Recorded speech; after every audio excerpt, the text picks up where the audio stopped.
story of Anna, Karen, and Nina. Congrats, Mommy. At last, napalayas na rin natin yung mga trying hards na yan. I'm sure happy ka na ulit dahil ikaw na ulit ang prinsesa ng pamilya natin. Mukhang malabo na ata mangyari yan, Mommy.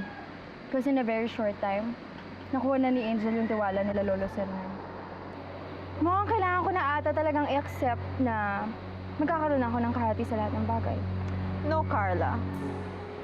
You shouldn't worry about those fake Ana Kareninas. Not even that Ana Karenina Monteclaro. What is this? Adrian, my son! Come, celebrate with us. Celebration? For what? Dahil umalis na sina Ana, Karen at Nina? I'm sorry, Mom, but I can't celebrate the misery of other people.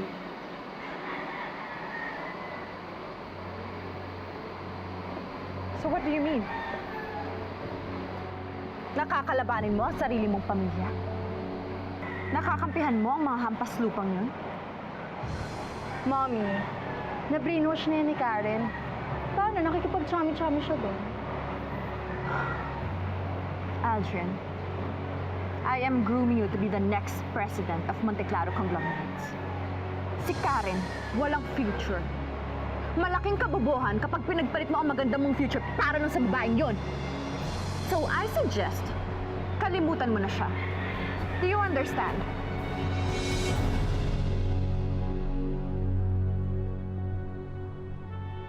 Dati, gustong-gusto kong bumalik sa amin. Pero marami nang nagbago ngayon. Masaya na si Inay at Ate Becky nang wala ako. Makaisipin lang ni Ate na aagawin ko ulit si Inay sa kanya pag bumalik pa ako. Gusto kong agawin ng nanay ko sa boyfriend niya. Kaso ano magagawa ko? Mas mahal niya yung kadyong yun kaysa sa akin. May malaki nga akong bahay na uuwian. Pero lagi namang walang time si Mami para sa akin. Magkukulong na naman ako sa kwarto ko mag-isa.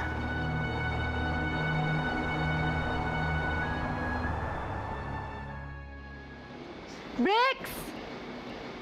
Carla, Bricks! Sakto yung dating mo ha. Wala akong lakad today, so labas tayo?